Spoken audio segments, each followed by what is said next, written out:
I'm going to go ahead and call this first work session on AO 2019-141, Adoption of Port of Alaska Terminal Tariff number 9. Let's go ahead and do introductions, starting on this side. Cameron Perez-Rodillo. Pete Peterson. Meg Salazar. Austin Davidson. Christopher Bronsted. Felix Rivera. Bill Monk, English Municipal Manager. Bill Wilkes, Parish Trustee and Associates. City Council. And John Weddleton. So for this work session, before I turn it over, Mr. Falsey is going to start us off with a presentation, and Forrest Dunbar, for the record. Then, after Mr. Falsey's presentation and question and answers, then I want to turn it over to the port users. I see we have some here for them to comment if they so wish to. Then any discussion after that, and then to decide if we need a second work session. We do have one planned for next Friday if we need it. Just a quick note, because of the strict deadline on this issue of December 31st, I'd like to ensure a smooth process for this. So that means any changes that we discuss to the tariff or that we want to explore should be discussed today, or if you're not ready today, by no later than the second work session, if we have it for next week. With that, I will go ahead and turn it over to Mr. Falsey. Thank you, Mr. Chair. We mentioned for the Assembly now months ago that the Port of Alaska sets its stockage and its workage, its various charges through a tariff. That tariff was last promulgated 5 years ago and sent adopted by the Assembly 5 years ago, and it expires at the end of the year. There is a table that displays how much is charged in every year, and that table doesn't have any entries for 2020 or beyond. So before the end of the year, it behooves us to adopt some form of new tariff. Our long-standing process for that is to take proposals to the Port Commission. By code, the Port Commission promulgates the tariff, and once they have acted, it comes to the Assembly for approval. So we began that process in earnest with an October letter that we sent to the users, to the Assembly, and to the Port Commissioner, saying we're going to present you with several scenarios to begin that conversation. The Port Commission has now acted. They've had a first meeting which they adopted a proposal, and then a second meeting where they reaffirmed that and asked a few more questions. And now it is to you to make a decision before the end of the year. For today, we've asked Bill Wilkes, who is, I believe, the official term is the Excel ninja, who has developed a model that underpins all of the port's revenues and tariff modeling. Who has developed various scenarios to best explain what the Commission adopted, and who is himself responsible for making the presentation to the Commission to provide a version of that to you. So I'm going to hand the time to Mr. Wilkes. Get the lights. I think we have all of 8 slides to walk through today. We're happy to answer questions. Thank you very much. Also, Jeff Persley, who had a lot to do with this model as well, is joining me, but he's joining on the phone. And Jeff, if you could just say hi and just kind of briefly your role in this model. Hi, Jeff Persley here. I assisted Bill in the modeling of the PCT costs, the various scenarios, as well as the overall operations of the port. Okay, well, Jeff, thank you. Maybe I'll give just like a 2-minute little bio. I think it would help you to have a little bit of background for those of you who don't know me all that well. I'm now a 60-year resident of the state of Alaska. I'm feeling that, although some days a little less. I've also got 30 years of public utility rate experience. 17 of those years was working actually for the municipality of Anchorage. And what's of interest is all the enterprise funds that you oversee as the Assembly. I've either worked for them as an employee and developed their rates, or I have actually worked for them as a consultant. Every single one of them can set the rates.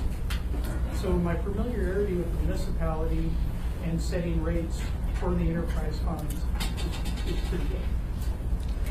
For the Port of Anchorage, Excuse me, just for the record, I want to note that we've been joined by Mr. France. Thank you. For the Port of Anchorage, a little bit of background on that is that I was actually the consultant that set the rates for the current 8.0 tariff and set the rates that the Assembly unanimously approved and was presented to the Assembly by the Port Commission. And in that unanimous approval, it was the first time ever that we had a tariff that had 4-year or 4% rate increases every year for 5 years, using a revenue requirement process consistent with how our good best practices for developing rates are. So with that, let me get going on the presentation. And I may get up and move a little bit if that's okay. This scenario here, this $81 million tariff contribution, this is the scenario that was recommended to the Port Commission for approval to the Anchorage Assembly. I want to be real clear about a couple of things here. And the Assembly memorandum makes it really clear as well. I thought it was a real good job of kind of weaving through all of the iterations of the scenarios that we were developing. But what the Port Commission had approved was a full build-out of the petroleum and cement terminal. Now, these rates that are right here are just one building block of the total rates that we developed for the port. Now, what do I mean by that? The first building block that the Port Commission approved was the baseline. Let's keep the lights on. And so in 2020, for example, that was a 3.50% rate increase. This particular, or PCT, what we're talking about here, is just the PCT rates that recover the debt. And that are the rates that were recommended as well. So if we were to use 2020 as an example, the full 2 building blocks for petroleum and cement would be 20.31 plus 3.50 for the rates. And then this is what the impact of the rate increase will be over the 5 years.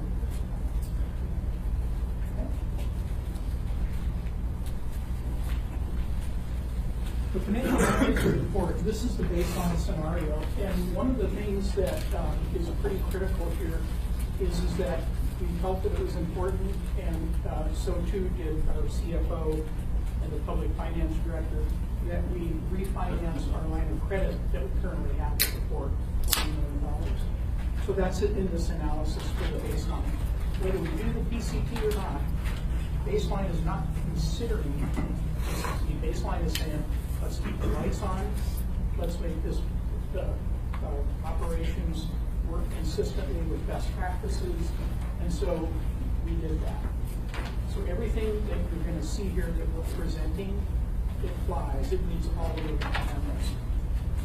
Legal expenses for Myriad, we were saying, is $3.4 million, is going to end in 2021, and we'll go back to our 100,000 as well. So what does this tell us? If we do this, our operating reserves are targeted for, we get into the 90-day category. That's where we want to be. We want to have cash working capital equivalent of 90 days of operating expenses. One of the things that we absolutely have to have, according to our CFO and the public finance folks, is in order to attract revenue bonds, we have to have a revenue bond coverage of 1.3. And so even in the first time, we were able to achieve this. You see this NA here? Everybody always asks me, what's the NA stand for? It means we didn't issue any bonds, and so it's not applicable. We just don't need to record the fact that we don't have to take the cash flow divided by the outstanding debt. Okay.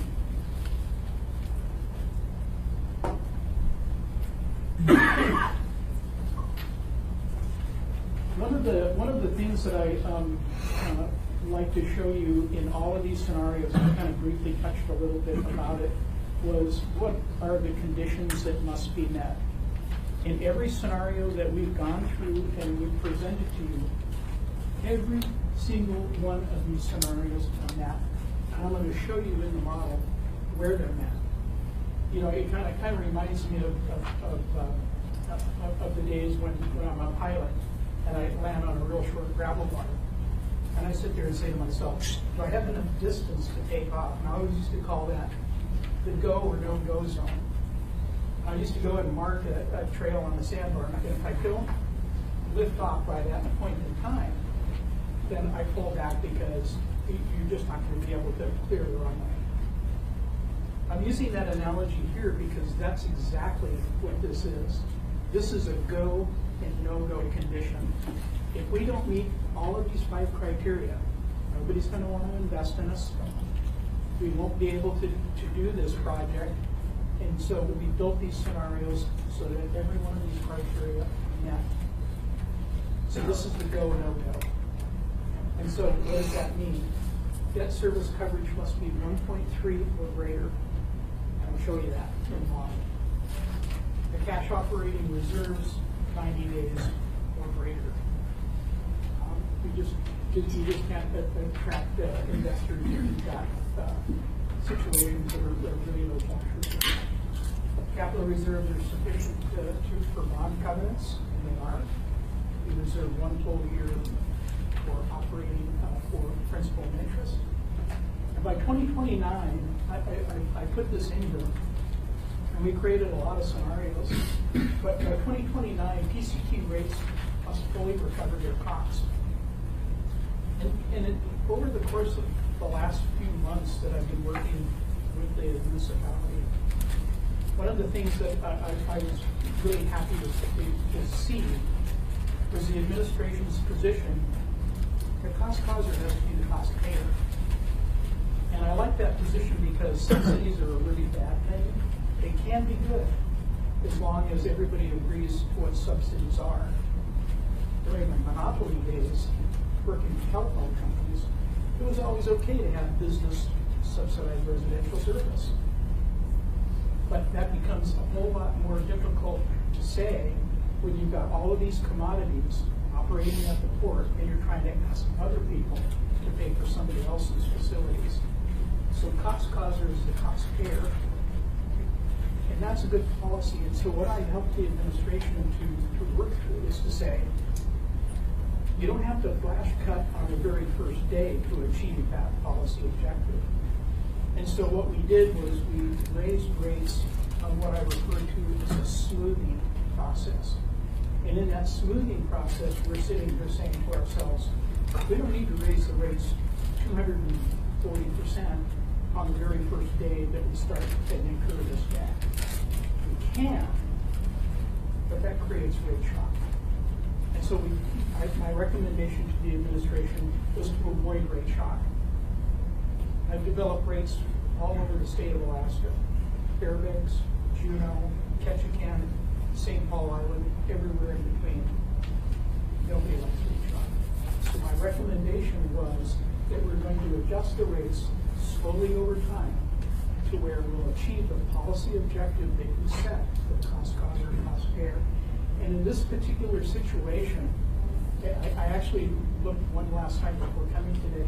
It's actually by 2027 that the PCT rates are fully compensable and start recovering their costs.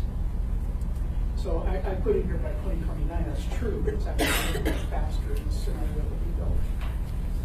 It's going to allow you for any other capital projects. Got one question for you, Mr. Dunbar.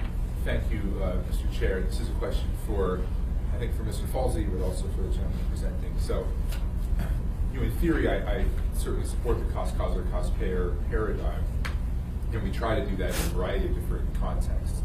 In this case, though, the particular cost of PCT was in part driven by broader concerns, right? So it's true that we needed a new PCT, but the way we went about doing it and the specific kind of design and location of the PCT was also motivated, at least in part, by the broader project and the needs of the broader project. So how do you calculate that when you're doing the cost causer, cost payer, calculation? So through the chair, I'm not sure I fully comprehend exactly the question, but I think to underscore Mr. Wilk's point, what we're saying here is that the portions of the PCT that are not already being borne by state grants or federal grants, the 25% that's left after we get 75% paid for by Uncle Sam or by the state of Alaska, is borne only on changes to the tariffs for petroleum and cement. Those are likely passed through to the end users, so that means it's going all across the state for construction projects for people who are using cement, and all across the state for people who are using either military fuel or jet fuel at the airports or consumer fuel at the gas pump. We did not say that the cargo facility is now going to subsidize some portion of the petroleum cement terminal. I take the point that the petroleum cement terminal is in part located where it is because we needed to make space to rebuild cargo facilities while the current cargo facilities remain in operation, so there's never a pause. I'm not sure we thought of any credible reason why that would. I guess I'll say I'm not sure we ever gave much consideration to whether that was enough for cargo to subsidize petroleum cement terminal operations.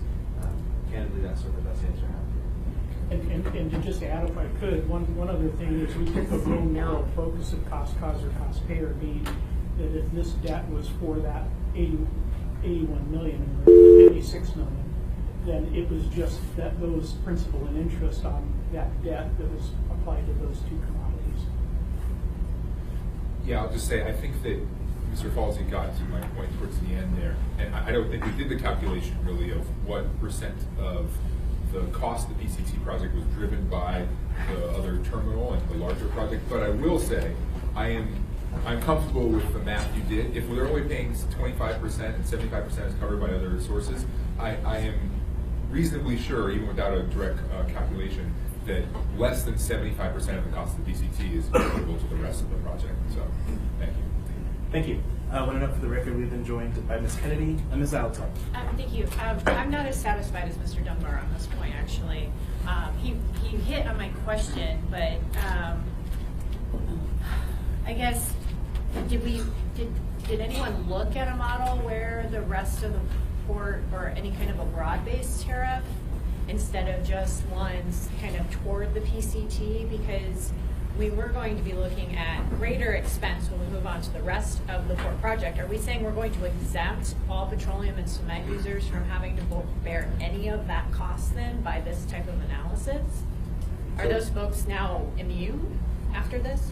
So through the chair, we looked at it only in the sort of vaguest outlines, in the sense that we looked at what could be raised if you put various surcharges on each box that comes across the cargo ton. So we saw earlier there were charts that said for each 20-foot equivalent unit, you put a charge of this, you could potentially raise this amount of money. We never really drove a scenario that said, and we do believe that cargo should subsidize petroleum cement terminal for a few reasons. First, because it just didn't feel intuitive to us, but second, because we know there's more to come. The bill for the cargo solution, which is still very much in its early stages and needs to be worked out, is likely going to be very large, and we expect will fully consume whatever is reasonable for the cargo surcharge to bear. So I don't know that there's a lot of extra capacity for cargo to pay into the petroleum cement terminal side that doesn't siphon away from the potentially needed resource on the cargo side. Although I don't officially know that yet because the cargo side is still so early stages. So I think that's the best answer I can give you. Can I ask a follow-up? Oh, I'm sorry, I should have answered the other question, which is, does this mean that when we build the cargo facilities, there are no further changes to petroleum cement terminal? I should say a couple things about that. First is, as Mr. Wilk said, there's a baseline change to everybody here. So cargo is going up, and we're modeling the end of preferential use agreements, et cetera. But the main big difference is that petroleum and cement are now funding the final 25% of the petroleum cement terminal project. Yes, it is our thinking that when we do the cargo side, that will be almost exclusively borne by the cargo users plus whatever grant money we can get. The one wrinkle is we are actively exploring the idea of whether we could put fuel facilities on a future cargo side, and that would involve some sort of blended arrangement. See, that's why I'm having a hard time reconciling is why are we headed down a path of potentially siloing the funding of the overall port modernization project when there will possibly be crossover, and it may limit our ability to look at some of those more innovative solutions. And I guess I'm just trying to get my head around that. I think the best answer I can give you now is that we don't want a hard silo, and we are not at all limiting the engineering solutions. We want the tariff to track the engineering solutions. So here our answer was, because cargo is not going to use this, they're not going to pay for it. But later, if we have a cargo solution that involves the foreign users using the cargo facility and adding some cost that would otherwise not have been incurred on the cargo facility, then there will be some proposal that reconciles that.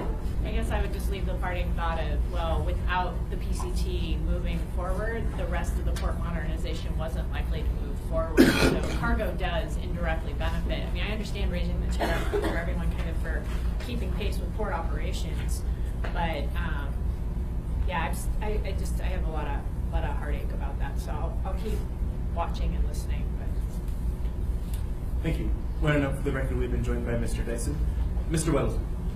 Okay, comment and then a sort of a question, but at the community council meeting, Natasha von Imhoff, who's chair of something important, I guess, said that any funding from the state she would not support unless there was sharing of the cost with cargo. So if it was just PC Petroleum and Cement paying for it, she would not support it. So, but that was just at a community council meeting. So, you know, if you raise the prices even just a little bit, we've heard that that will decrease volume. Have you calculated that in your revenue scenario? We did not take into consideration elasticity. Oh, actually, one more question. Sorry, Mr. Constant. Just a quick note to be made on that subject. We've been hearing that kind of suggestion all along, and we also, with this conversation pending, heard yesterday of a $100 million investment for the new cargo port at the airport with UPS. And so, elasticity be what it is, investment is still coming in despite uncertainty, and that to me is evidence that we haven't, at least at this time, gone too far with this conversation. Like, would they get their fuel from the Kiski then? I mean, they have options with the port, potentially. Thank you. Let's move on. The last thing to just a little bit address the point that you brought up from a rate study analysis. There's two tools that cost analysts use. One is a revenue requirement study, which answers the question: are we operating in a surplus or deficiency, and what's the percent change in rates, all rates across the board, to achieve the revenue requirement? That means we all have a laboring oar and we're all plowing together. The cost of service study is different, and then it says, is the service recovering its cost? And is it operating at a surplus or deficiency, and is it being subsidized by other services? That's what a cost of service study does. As somebody with 30 years of experience in doing this, you don't take a snapshot and say, that's it, we're done, we're good for 10 years. It means that you always do your revenue requirement and your cost of service studies frequently to see if cost shifts have changed, if there's reasons why you need to change the way in which you've allocated costs, and then make adjustments. So it's a living, your rate study is a living, breathing tool that always should be updated. Okay, one of the things that I like to share with people is what happens if we just decide, you know what, this is just too complicated for us, we're going to not do anything. And the reason that I want to share that with everybody is because the do nothing scenario, the no rate increase scenario, is a scenario that really is something that wouldn't work well. Remember, I was telling you that we could have, a number of days of cash operating expenses should be 90 days. Well, what's happening here is, and remember, you can see in this increase in your cash flow from a $600,000 loss to a $1.7 million gain. What triggered that? The assumption is that Marriott, the outside legal costs of $3.4 million goes away. So we get a bump. We go from a pretty big negative to not so bad, and we start doing okay. So what's wrong? Well, what's wrong is in our forecast, we have no rate increases. Operating expenses are going up by what we think are reasonable inflation factors, and so we start to go down. If we wanted to go out and try and attract any kind of debt financing, we don't even meet the debt service coverage requirements. You can see in red that they're there. So here's the conundrum that we're in. If we do nothing, but later decide to do something, then we really have to raise rates in order to make this debt service coverage work for us. So my recommendation is that a do nothing scenario is not a good scenario. Now the baseline scenario. Remember that I was saying that when we were building these scenarios so that they would meet 5 criteria. First Ontario's debt service coverage, it's met. These percent increases, are pretty met, though, when you compare the 2015 to 2019, we're at 4% a year, every year, to a little bit less than that. And we're able to achieve the best practice standards being able to meet our debt service requirements. We have a little bit of a problem here, but we're okay. And when we get up to 90 days, in these particular years, we get a little bit light with our capital reserves, and we actually didn't fund. That's the other thing that you should know is this is a pretty lean budget because in 2022 and 2023, we chose no capital projects. So baseline is skinny. It literally is keeping the lights on. Yes, Ms. Altsop. Thank you. So going back to the baseline one, we do eventually hit the 90-day cash reserve 2023, if I'm reading that right. Yes. And you said no other capital improvements, but isn't the whole premise of all the tariff models that won't pay for any capital improvements beyond what's being borrowed by the PCT? I thought I saw it earlier in that presentation. So the we're using the fund balance. We're using the fund balance to pay for. So we're using the equity report to pay for future capital projects. So you can see it here. We're not taking any debt out here to pay for the capital projects of the utilities. So the answer is correct. So the only capital project we're talking about is the PCT itself? Correct. Okay. And to refinance the line of credit. Okay. Thank you. So now where we're at.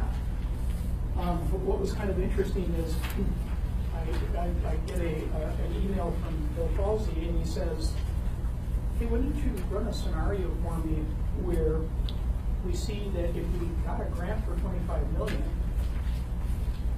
and we use the rates that the Port Commission approved, and you bounce them against those 5 criteria, the go, no go, remember my pilot thing on the sandbar? We have to borrow $56 million. Can we do this? If we go and issue revenue bonds on our own? I thought, wow, something's up. And what was up? Well, Bill didn't tell me we got a grant. I learned about an hour later. But I did the analysis, and what I was really happy to tell everyone was, well, here's the answer. And when I was giving this to the Port Commission, we went through a lot of slides and a lot of numbers, but I pointed out to them the things that really matter. And the things that really matter are, did we make our 90 days? Yes, we did. Do we meet our debt service coverage? Yes, we do. It'd be nice to have our ending balance in these capital reserves a little bit higher, but it's still within the realm of reasonableness. It's still in the zone of being normal. And so the long and short of it is I was happy to report that if we get a grant and we use the rates that the Port Commission approved, we can do this. And on that point, I probably should have retraced the bidding a bit of what happened with the Port Commission. We have at least one Port Commissioner here, so you can ask him directly when we get to that point. But I think the penny version is, you'll recall that we brought several different scenarios that in the main were how much more do you want to do on the petroleum cement terminal. And I was at this meeting. It was actually a very thoughtful discussion about whether to do an incremental step or go all the way to the end. I think for good reasons, the Port Commission said go all the way to the end, in part because until you finish, the facility is not really very useful for the petroleum users, but they would be paying additional tariffs for so long as it's half built. Anyway, so that got them to this scenario, and then they didn't give it to us all because for each of the different scenarios of how much petroleum cement terminal we want to build, there were variants. And one of them said, also assume you get some very attractive financing, because we talked about how if you go to the legislature and maybe get a deal like Fairbanks got, where they got a super sweet deal from ADA on financing their interior gas project, or potentially you could do a TIFIA loan, which is the United States Department of Transportation program, which borrows U.S. Treasury rates. And that was the scenario they approved. So they said, go all the way, but go find some cheap money somewhere. We don't have that ADA loan. probably won't without some legislative action, and the more we talk to David, the less I'm convinced that they'll be participating at all in the petroleum cement terminal. We are still applying for TIFIA loans, so we might get some cheap money from the federal government, but what we actually got was free money from the federal government after the commission acted in its first meeting. So then we went back to them and said, the world has changed. We got a $25 million grant from when you approved this tariff, and here's how we think it all is going to work now. So in lieu of the borrowing, cheap borrowing, now we have free money. Bill was able to make that presentation. Ms. Allison. Thank you. Do we have any other, if you put it, free money or grants pending that relate to the petroleum cement terminal, or have we heard back on everything that was pending? Through the chair, I'll ask Sharon Walsh to read the chapter first. Hey, we do have one still pending. It's the Port Infrastructure Development Program, brand new program this year. It's not, there's I think 190 something million available throughout the whole program, and we asked for 20 million, and we submitted that application in September. And we have actually had 2 requests from the folks. It's another team at Myriad that's looking at it. That is, for additional information and clarification. So they're reviewing it, but they do not have a statutory day that they have to say we're awarding all these grants. So we don't know when we'll hear. We'll see. We know we made a credible application. We thought it was very focused, just to complete what we're doing. We'll see. Can I ask a follow-up then to Mr. Falsey? So if $20 million more show up, what does that do to the port tariff? What do we do? Can we adjust? Yes, if we do the tariff, what we like to mean that we impose a tariff that's higher than we need. The good news is, as Mr. Wilk said, we're proposing a 10-year tariff to give maximum visibility to what the status quo is most likely to look at. But you could change it at any time. I mean, if we changed our minds one day, we could change it, or if we get a grant or something else is different, it would be entirely within the Assembly's prerogative to say, hey, we would like the Port Commission to take a fresh look at this. We have already internally discussed how when we actually put out request proposals to finish the petroleum cement terminal, that is the last one where we'll know what it actually costs. We're projecting an $81 million gap. Maybe it's less than that. If it is less than that, maybe we go back to the Port Commission and true it up. Thank you. Thank you. That's all I have for my presentation. Quick question on that. Yes, Mr. Costa. Do we have a built-in procedure for doing just that? Through Chair, the answer is yes and no. Yes, in the sense that we know what it would look like. We would ask the Ports Commission to act on a proposed tariff change. But no, in the sense that there's no trigger for that other than when we just actually run out of glide path when the tariff comes up, we just no longer have data in it, like we are now have nothing for 2020. But certainly it is something that could be included as a Section 2 or an additional whereas that the Assembly would like us to report back to them and the Commission after we have stronger numbers for the presidential. This is completely consistent with our own thinking that we would do it on that. Or maybe on an annual basis in which we compare revenues received that were from extraordinary sources so that we build it in. Maybe that's an element that can get factored into the resolution that's final for the ordinance. Makes a lot of sense. Thank you. Any other questions for Mr. Falsey or Mr. Willis? Yes, Mr. Peterson. Thank you, Mr. Chairman.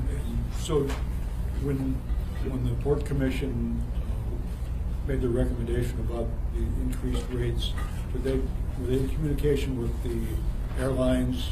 And because we heard that even a small increase of even a 1/10 or 2/10 of a cent a gallon could possibly trigger some changes where they would buy their fuel or maybe decide to overfly our airport. Did we get any feedback from them about these new rates? Mr. Chair, Mr. Peterson, I said a couple ways. I'll answer the last question first. We didn't get any substantive feedback on that point. So when we started this conversation in January, remember at that time we thought we're going to borrow all the money we need to finish the petroleum cement terminal. We don't have any federal grants in hand, and we're going to reimburse the sort of pro rata share of the grants we do have back to cargo. That means we raised $200 million. And at the time, folks said that's too much. And we said, well, we don't have good visibility into that. We need to know going your break points are, because we can't even hire anybody, as far as we know, to model that for us. So we issued that invitation. We did hear that the $200 million was too much. We did not have any new information from the user group when we came back to the Port Commission more recently.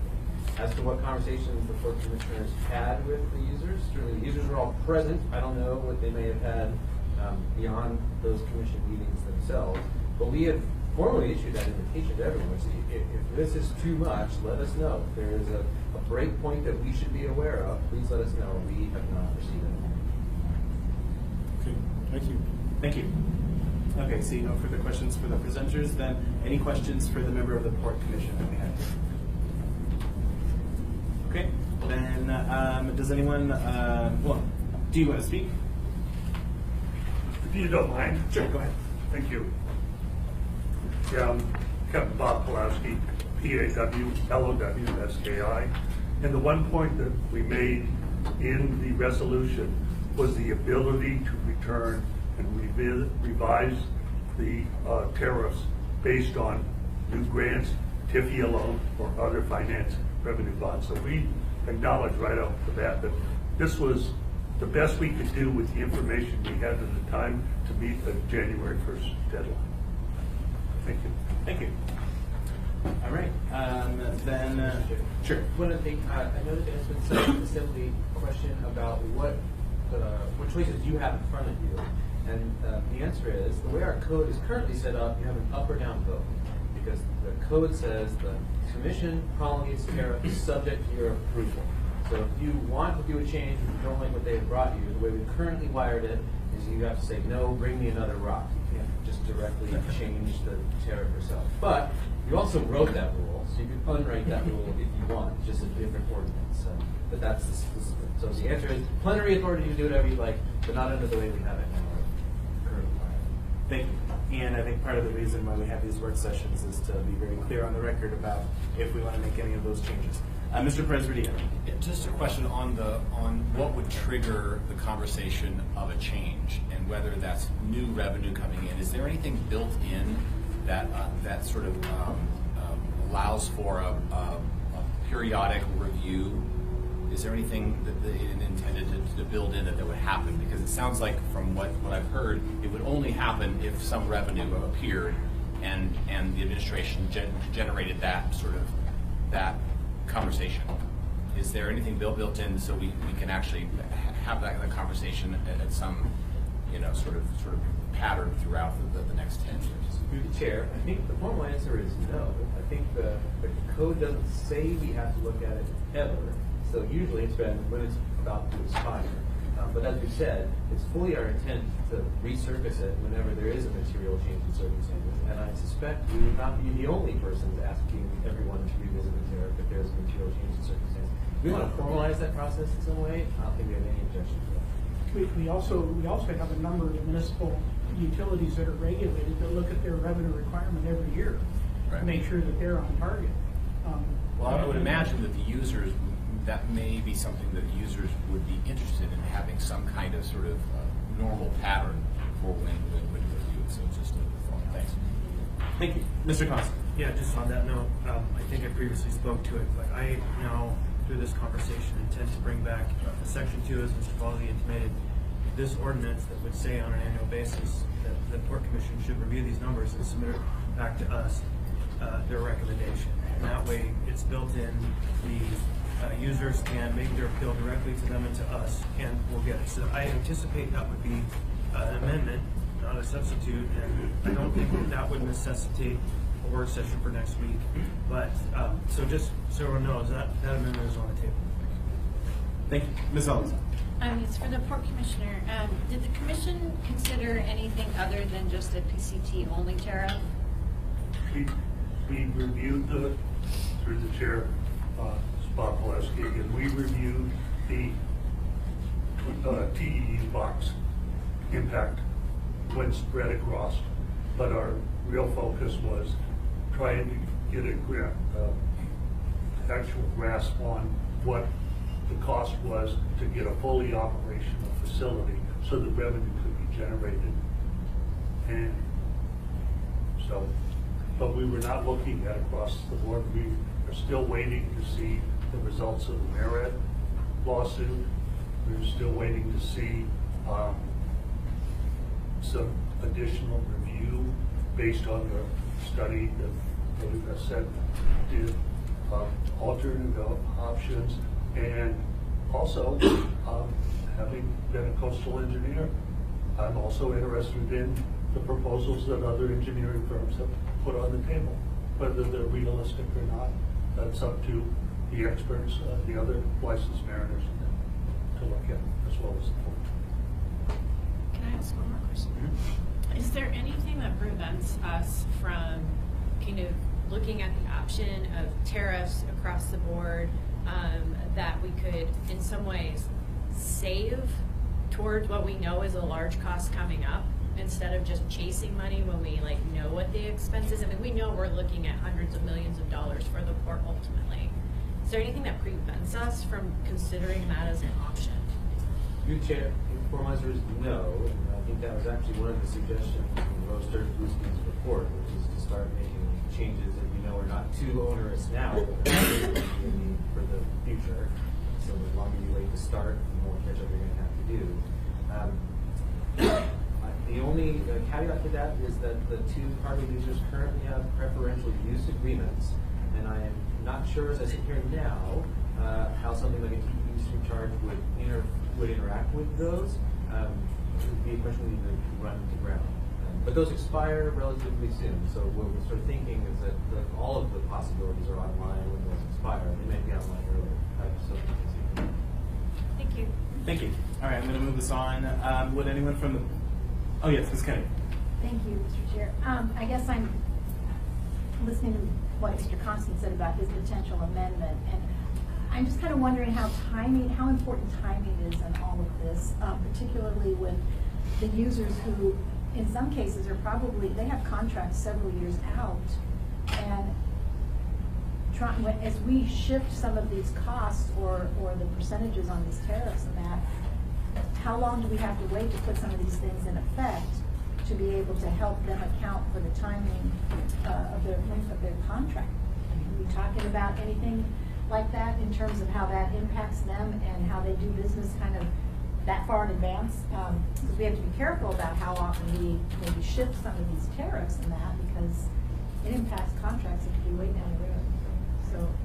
Through Chair, I guess the best way I can answer that is to say, first, that we can be pretty nimble, meaning that if tomorrow we won a TIFIA loan and then we got some additional money, we could initiate the process to reduce tariffs immediately. We'd have to go to a support commission meeting, and then have it, and that's probably a month, and then we have to bring it back to you, and that's probably a month. So in 2 months, potentially, we could have turned it back down. As to how the end users are going to internalize that tariff for their contracts, we wanted to give maximum visibility into the most reasonable status quo or the most likely scenarios. That's why we modeled it out for 10 years. But I don't think there's a reason to think that if circumstances change where we don't need that level of tariff, that we would lag for any significant amount of time. I think that we could respond to that on the order of 2 months or even so. Yeah, I'm just concerned about, do we give the users enough time to basically work their contracts back far enough? And especially with fuel and that, I understand that's, a lot of those are fairly far out there in contracts, and so their set prices are kind of way down the road.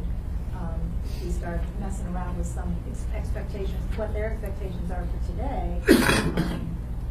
And the last thing I would offer is, as you know, that we have some actual experts in the audience who are involved in fuel contracts who might have some expertise to guide us on that. Mr. Chair, I just want to add briefly that being the case, that certainty and uncertainty are challenges to the business climate.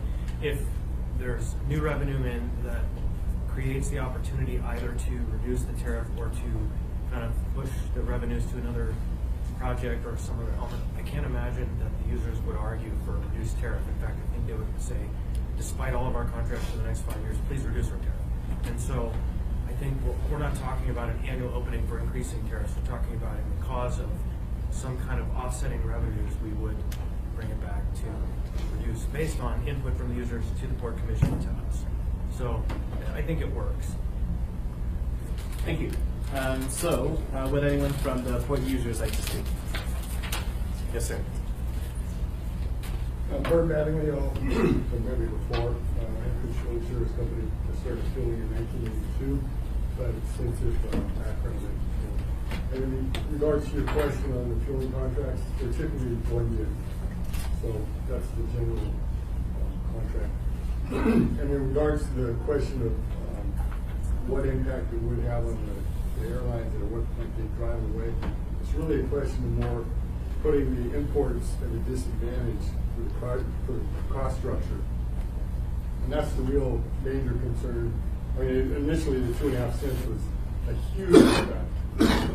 The one proposed at this point is not as bad and likely would drive away competition, airlines, but it would definitely put the importers at a disadvantage. Keep in mind, the importers, that's the incremental demand. The first demand is met by local suppliers. Anything above that is provided by importers.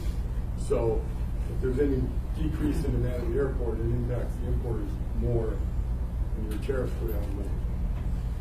The last calculation I did, it was the ratio was 1.6.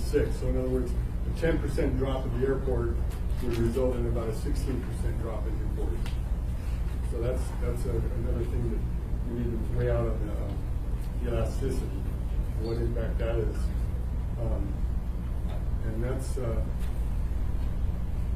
I understand that it's very difficult to have a mechanism to tax all of it, to put costs on all jet fuel, but I suggest that we all just keep thinking on a way in which that would work. Thank you. Any questions? Thank you so much. Would anyone else from the port users like to speak? Hello. Excuse me. Hello. Ryan Zins, I'm with ABI. It's tough. It's a tough situation that we're in. I think from the port users group, the original coming together with let's pause and slow down a little bit. And I still think that's the general concept. Because right now we're talking about a project that we're pretty much locked into and we haven't put anything in the ground yet. I think the working group that we got is an excellent idea. I think that's a good thing going forward. It's hard to do value engineering after something's been awarded though. So true cost savings, when you're really looking at construction projects, or you see a cost analysis, costs, what's out there, what can we truly cut before we get into something and lock ourselves in. As far as the industry goes, I mean, we're in our 4th year of a recession. It's tough. We've sent out to our customers no rate increases for next year because we're hearing it from everybody. We have the national or Trump's tariffs are all over the place. We have carbon tax increases. We have bunker fuel increases. And we have some very concerned customers. So we have to tell them in advance what we got going on and to help kind of alleviate some of those uneasiness. We help prices for those customers going forward. And you know, it's tough. We had our electrical rates go up 500%. We talked about tariffs, 300%, 40%. These are real costs. So what do? You have to start looking at efficiencies and labor forces and things that you have ultimate control over. Thank you. Mr. Weddleton.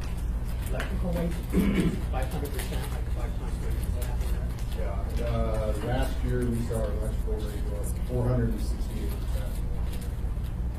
which was a huge issue for us. Sorry, I think there might be a little confusion. Can you explain that a little? We use a tremendous amount of electricity down there, and just for our offload and our normal operations. And we saw a change in the rate structure that increased our electrical costs at the port 468% all at once, which was a huge shock.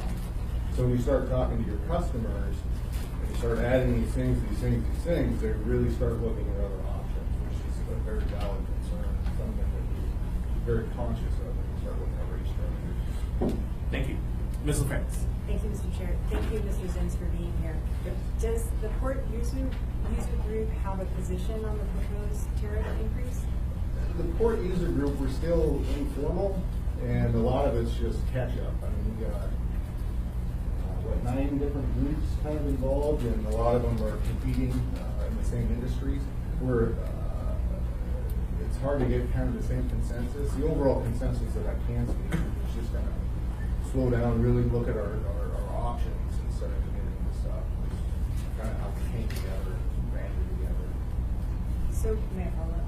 So by slow down, in this case, since we're up against the deadline, you would mean don't approve the tariff in front of us?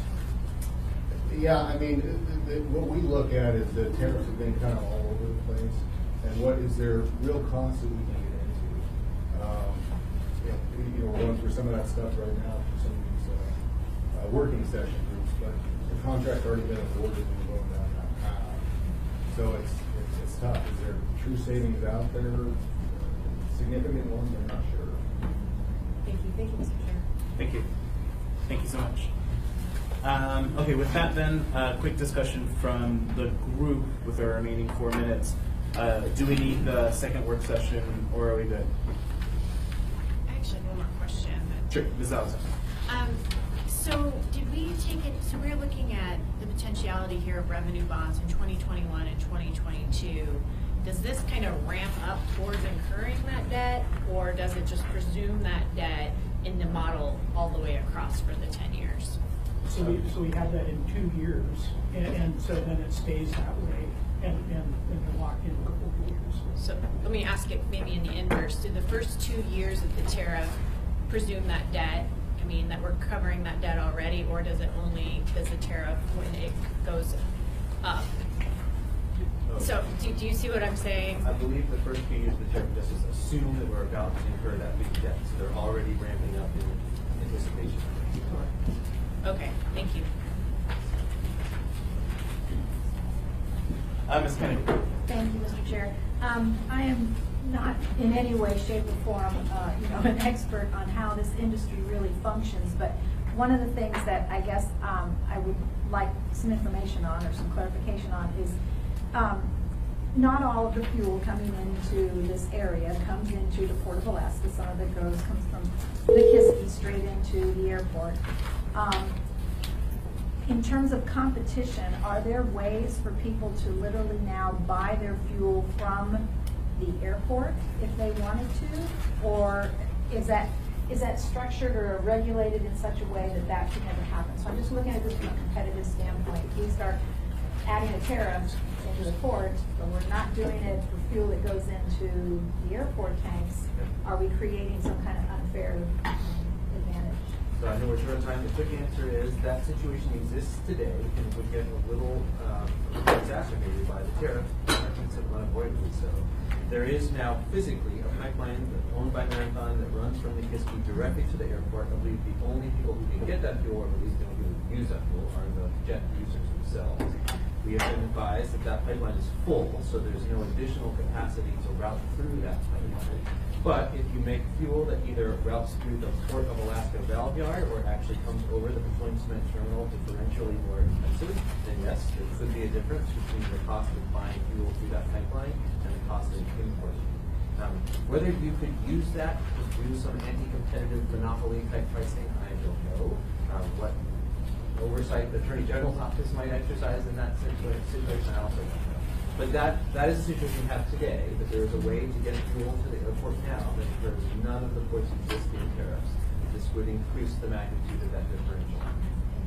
Thank you. All right, so then I'm hearing that we do not need a work session, second work session, which means that I'm also hearing that we're not going to be proposing any more changes other than Mr. Constance. So nothing laid on the table, nothing in the addendum, nothing last minute. Then we need a second work session. So we're going to go ahead and do a second work session. Thanks. Sorry. It's okay. All right. Thank you.